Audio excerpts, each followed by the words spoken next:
Raden Said tanya, apa kedatangan kamu, tujuan kamu ke sini itu maksudnya apa? Ada gerangan apa? Akhirnya dijawab, saya ke sini membawa ayam ini. Ayam saya bernama Tatah. Saya ingin ayam saya ini bertarung dengan ayam kamu yang bernama Ganden yang katanya tidak pernah kalah itu.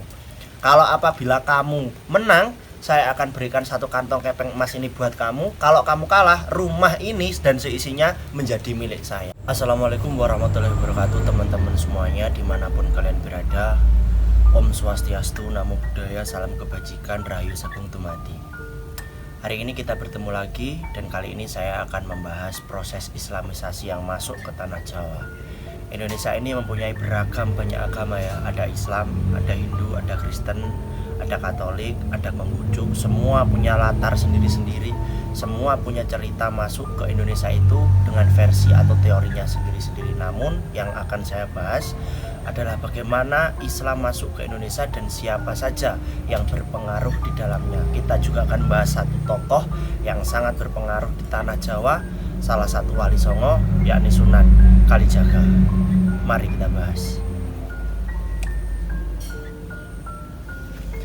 Kalau kita ngomongin Islam, masuknya di Indonesia itu memiliki beberapa teori ya, bukan 4, sorry.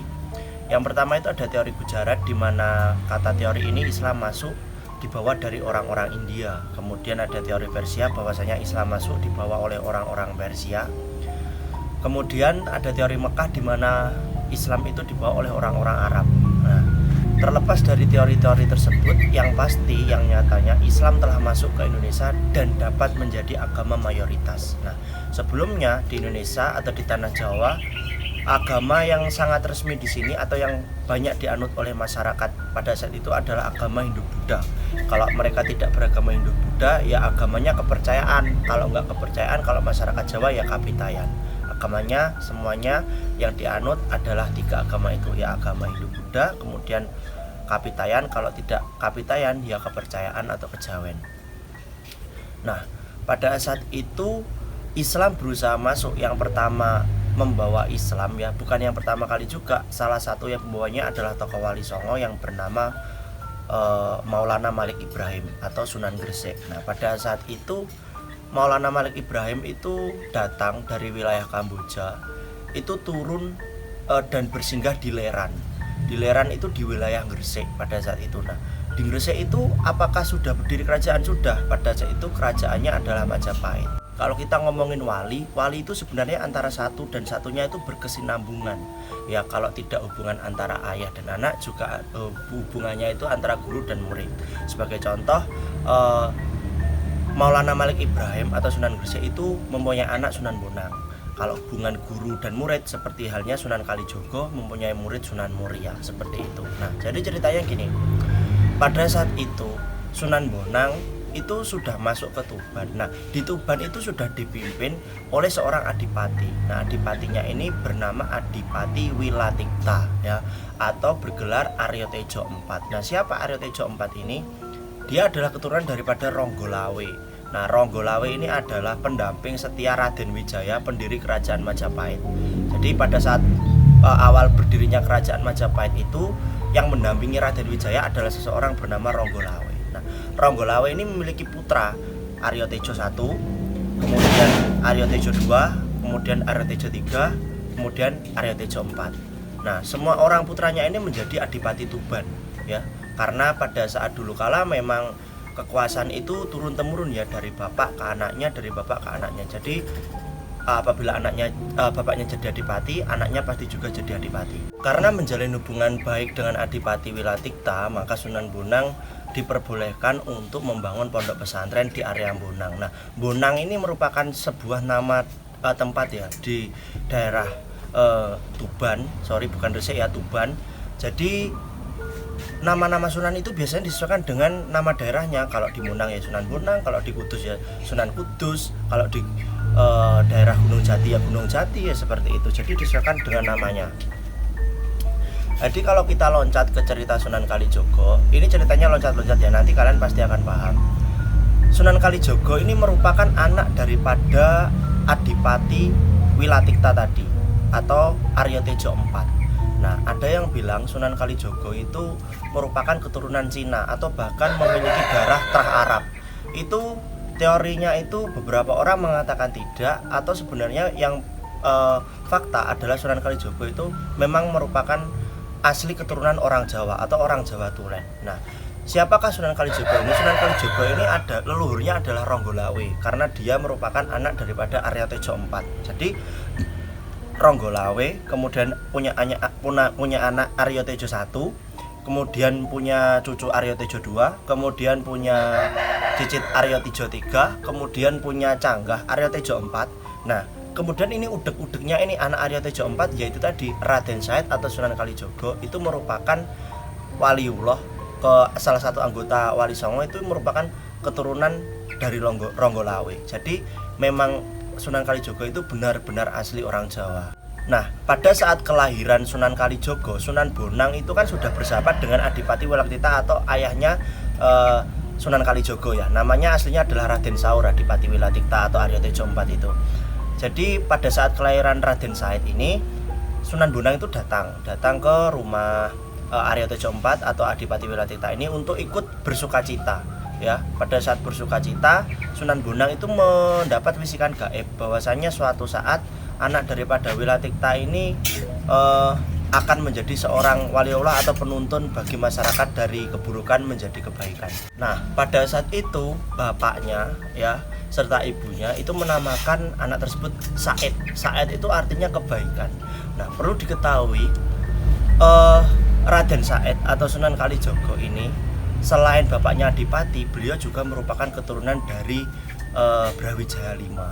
Dari mana? Dari ibunya. Ibunya ini anaknya Brawijaya V, namanya Dewi Suketi. Raden Said ini juga mempunyai saudara ya, saudaranya wanita bernama Dewi Rosowulan. Ya, waktu kecil menjadi teman mainnya karena dia juga merupakan saudara kecilnya ya, saudara perempuannya.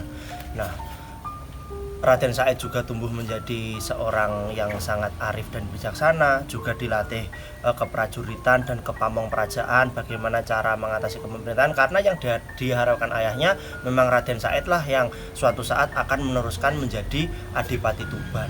Kalau kita berbicara apakah Raden Said atau Sunan Kalijogo itu memang sudah dari kecil Islam, nah itu banyak teori teman-teman ya. Kalau kita bahas itu banyak teori. Ada yang mengatakan Raden Said itu memang sudah hidup di lingkungan keluarga Islam karena pada saat itu Adipati Wilaktita atau Arya Tejo IV ini sudah Islam. Ada yang mengatakan beliau Islam saat setelah masa kelam hidupnya menjadi perampok, kemudian bertemu dengan Sunan Bonang. Kalau ini banyak cerita. Yang pasti ceritanya gini, pada saat itu daerah Tuban ya itu dilanda paceklik, banyak kemarau, kemudian ternak tidak jadi, kemudian area pertanian itu juga banyak diserang hama, sehingga mengakibatkan penurunan ekonomi daripada rakyat Tuban itu sendiri. Nah, melihat hal-hal seperti itu, Sunan Kalijaga itu ibanya gini, kenapa kok pada saat paceklik seperti ini kerajaan Majapahit itu tetap gencar-gencar menarik upeti atau pajak kepada rakyat-rakyat yang ekonominya sedang susah, padahal buat makan saja susah. Nah, oleh karena itu dia meminta tolong kepada ayahnya Adipati Wilaktita atau Arya Tejo IV ya. Tapi ayahnya juga tidak bisa berbuat banyak karena dia hanya merupakan adipati. Ya mungkin adipati kalau sekelas sekarang itu merupakan bupati ya. Karena hanya seorang adipati, dia juga mempunyai atasannya ya pasti tentunya Raja Majapahit Brawijaya V. Karena itu dia tidak bisa melakukan banyak hal. Nah, Sunan Kalijogo pun juga menyadari dan dia bingung harus melakukan apa.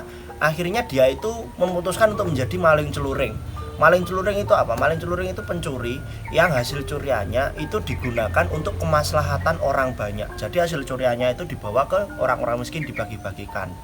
Nah, karena itu gudang kadipaten yang berisi bahan-bahan makanan atau mungkin lumbung-lumbung beras ya, itu kok lama-kelamaan barangnya hilang. Nah, akhirnya penjaga gudang kadipaten itu terheran-heran siapa sebenarnya maling yang mengambil barang-barang bahan-bahan makanan yang berada di gudang kadipaten itu. Nah, akhirnya penjaga gudang itu nyanggong ya bahasa Jawanya itu nyanggong atau mengintip lah siapa yang sebenarnya mencuri. Nah, betapa kagetnya penjaga gudang tersebut bahwasanya yang mencuri adalah anak daripada adipatinya sendiri, yakni Raden Said. Ya mau tidak mau, namanya keadilan, untuk ketentraman dan daripada tetap gelisah, tetap kehilangan, akhirnya Raden Said ditangkap, dibawa ke ayahnya Adipati Wilaktita atau Arya Tejo IV. Pada saat itu Arya Tejo IV mukanya seperti ya seperti dibeset lah ya, kalau kata orang Jawa. Dia sangat malu karena kenapa kamu, apakah kamu kekurangan makanan, apakah bapakmu ini tidak mencukupi kebutuhan kamu sehingga kamu mencuri di gudang Kadipaten, apa alasan kamu? Sunan Kalijaga tidak menjawab sama sekali. Dia mendapatkan hukuman 200 kali cambuk di tangannya itu, mendapatkan hukuman seperti itu, kemudian juga dikurung dalam kamar, tidak boleh keluar beberapa hari. Nah, setelah hukumannya selesai, Raden Said itu tidak malah menjadi tambah baik. Nah, Raden Said ini menurut teori pertama, beliau itu langsung keluar daripada istana itu, keluar dari istana, dia malah memilih hidup berkeliaran di luar, menjadi perampok, menjadi pembegal, ya tetap jadi maling celuring untuk kemaslahatan orang banyak. Ada suatu cerita bahwasanya Raden Said ini memang sejak mudanya itu memang suka merampok, membunuh orang tidak segan-segan pada saat dia membegal apabila orang tersebut tidak mau menyerahkan barangnya, ya. Kemudian suka berjudi, pokok suka molimo lah, segala maksiat yang dilakukan manusia itu semua dilakukan ya oleh Raden Said. Nah, dia itu sampai disebut dengan nama Beranda Lokajaya. Lokajaya itu nama hutan karena dia aktivitas pembegalannya itu selalu dilakukan di hutan, makanya disebutkan bahwa namanya itu Beranda Lokajaya ya. Suatu waktu ya, Raden Said atau Beranda Lokajaya ini ketemu dengan janda. Jandanya ini tua ya. Jandanya ini merupakan penjual serabi. Nah, penjual serabi tersebut mempunyai beberapa orang anak. Nah, Raden Said melihat janda tua tersebut ingin ikut, mempunyai keinginan dalam hati, aku kok ingin ikut janda ini ya, hidup bersamanya, bersama keluarganya. Maksudnya bukan menikah loh ya, hidup bersama dalam satu rumah. Saya bersedia menjadi pelayan Anda, saya bersedia menjadi pembantu Anda, artinya ya ikut membantu menjual serabi. Yang penting saya bisa hidup satu rumah atau menumpang hidup. Nah, akhirnya sama janda tadi disetujui. Anehnya setelah disetujui oleh Raden Said, perkembangan perdagangan serabi milik janda tersebut berkembang pesat. Nah, sehingga Raden Said ini menjadi putra kesayangan daripada janda tua tersebut. Segala kebutuhan Raden Said dicukupi, termasuk ayam petarung. Nah, jadi Raden Said ini juga punya ayam petarung, suka don pitik kalau orang Jawa bilang ya, suka don pitik, suka menjadi botoh. Dibelikanlah ayam petarungnya ini diberi nama Ganden. Nah, Ganden ini memang suka bertarung ya, suka bertarung, dan kebetulan juga Ganden ini tidak pernah kalah. Kalau dia bertarung dengan ayam petarung lainnya itu tidak pernah kalah. Nah, akhirnya suatu waktu datanglah satu orang pria yang sudah tua, kemudian dengan satu anak muda itu membawa satu kantong kepeng emas datang ke rumah reot milik janda si penjual serabi tersebut. Nah, Raden Said tanya, apa kedatangan kamu, tujuan kamu kesini itu maksudnya apa, ada gerangan apa? Akhirnya dijawab, saya kesini membawa ayam ini, ayam saya bernama Tatah, saya ingin ayam saya ini bertarung dengan ayam kamu yang bernama Ganden yang katanya tidak pernah kalah itu. Kalau apabila kamu menang, saya akan berikan satu kantong kepeng emas ini buat kamu. Kalau kamu kalah, rumah ini dan seisinya menjadi milik saya. Nah, Raden Said itu berpikir keras. Waduh, kalau satu kantong kepeng emas ini kalau dibandingkan bejajine atau kerto ajine atau nilainya itu pasti sangat tinggi satu kantong kepeng emas daripada isi daripada rumah janda ini. Nah, janda tersebut juga tahu bahwasanya Ganden ini memang selalu menang. Dia juga mendengarkan tawaran itu, malah dia ikut hanyut ke dalamnya. Lakukan saja pertarungan ayam itu, pasti Ganden menang karena Ganden tidak pernah kalah. Nanti kita akan punya atau kita akan dapat satu kepeng emas itu lumayan lebih berharga daripada satu rumah ini dan seisinya. Akhirnya pertarungan itu dilakukan. Ternyata ayam milik Sunan Kalijaga atau Raden Said ini kalah ya, Ganden ini kalah, sehingga rumah janda dan seisinya itu harus diambil oleh orang tua dan anak muda yang mempunyai ayam bernama Tatah itu tadi. Wah, janda tua tersebut juga menangis langsung, menangis menyesali bagaimana, dan Raden Said juga menyesal bahwa kita sudah tidak punya rumah dan kita tidak dapat satu kepeng emas. Anehnya tamu tersebut bilang gini, saya akan keluar dan saya akan kembali lagi ke sini apabila rumah ini telah kosong. Nah, kemudian kedua orang itu pergi. Raden Said kemudian bilang kepada janda tua tersebut, saya akan mengembalikan harta kamu ya, saya akan berusaha semaksimal mungkin. Saya tak mengamun ya, mengamun itu mungkin pergi ke hutan Lokajaya untuk membegal. Nah, saya akan mencari harta benda, secepatnya saya akan kembalikan harta benda kamu. Nah, akhirnya Raden Said itu pergi ke hutan Lokajaya tersebut. Setelah 10 hari Raden Said itu bertemu dengan satu orang tua dan satu anak muda. Ya, diberhentikanlah perjalanan mereka. Ditanya, mau kemana kamu? Saya mau melanjutkan perjalanan. Kamu kok bawa tongkat emas? Itu tongkat emas kamu serahkan saja kepada saya. Nah, saat membegal itu Raden Said teringat bahwasanya satu orang tua dan satu anak muda ini merupakan orang yang pernah menantang Ganden yang memiliki ayam bernama Tatah. Nah, akhirnya dia semakin menggebu-gebu untuk merampas harta milik orang tua ini. Akhirnya orang tua tersebut hanya bilang seperti ini, kamu menginginkan apa anak muda? Kalau kamu hanya ingin tongkat emas ini, itu lo lihat kolang-kaling di atas, itu bisa menjadi emas. Saat dilihat kolang-kaling tersebut oleh Sunan Kalijaga atau Raden Said, itu anehnya langsung berubah menjadi emas. Nah, sejak saat itulah orang tua tersebut dan anak muda tersebut pergi meninggalkan Raden Said. Nah, Raden Said pun terheran-heran ya, kok bisa tiba-tiba kolang-kaling menjadi emas? Pasti orang tua tersebut bukan orang tua sembarangan dan saya ingin belajar berguru kepadanya. Dikejarlah orang tua tersebut. Nah, setelah sampai mengejarnya, ditanya oleh orang tua tersebut, kamu mau apa lagi mengejar saya? Itu sudah saya berikan emas di pohon kolang-kaling. Nah, jawabnya tidak, saya hanya ingin menjadi murid panjenengan. Apa yang kamu cari dari saya? Saya ingin mencari kesaktian. Kesaktian kok dicari kayak gitu. Kalau kamu memang mau benar-benar jadi murid saya, kamu renungi kelakuan kamu waktu berjudi dengan ayam saya, kelakuan kamu merugikan janda tua tadi. Ya diberi renungan lah ya Raden Said. Akhirnya karena renungan tersebut, Raden Said juga merenung, menyesali perbuatannya. Kemudian dia sangat-sangat mau menjadi murid daripada orang tua ini. Nah, orang tua tersebut adalah Sunan Bonang. Nah, Sunan Bonang kan memang memenuhi janjinya pada saat Raden Said itu pergi meninggalkan istana. Adipati Wiratikta itu memang datang ke rumah Sunan Bonang pada saat itu. Beberapa masa silam ke belakang itu memang bagaimana Sunan Bonang, ini anak saya kok malah pergi. Tenang, itu nanti setelah dia si Said melewati masa pancaroba dalam hidupnya, mengalami masa kesulitan, dia akan menjadi wali. Itu nanti tugas saya yang akan mencarinya. Nah, memang benar saja di masa depan memang bertemu pada saat terjadi pembegalan di hutan Lokajaya tersebut. Nah, akhirnya Raden Said merenung, menyesali perbuatannya. Akhirnya Sunan Bonang menerima jadi muridnya. Yang terpenting kamu ada satu syarat apabila kamu mau jadi murid saya. Syaratnya kamu harus menunggu satu tongkat ini. Satu tongkat yang saya berikan ini kamu tunggu di sini, jangan pergi, jangan hilang. Saya akan meninggalkan kamu pergi. Kalau saya balik ke sini, kamu dan tongkat saya juga harus utuh. Kamu tidak boleh kemana-mana. Siap, kata Raden Said. Nah, akhirnya ditinggal. Ditinggal itu bukan waktu 1, 2, 3 hari atau 1 bulan, 2 bulan, melainkan 1 tahun. 1 tahun itu Sunan Bonang datang kembali lagi. Raden Said itu ternyata duduk bersila, bertapa, menjaga tongkat milik Sunan Bonang di tepian sungai itu. Nah, apakah 1 tahun itu sudah selesai? Itu sudah keadaannya rimbun, banyak hutan, banyak alang-alang. Itu tidak selesai, hanya di detak jantungnya. Oh, ini Said masih ada detak jantungnya, saya tinggal lagi 1 tahun namanya ke depan, masih ditinggal lagi.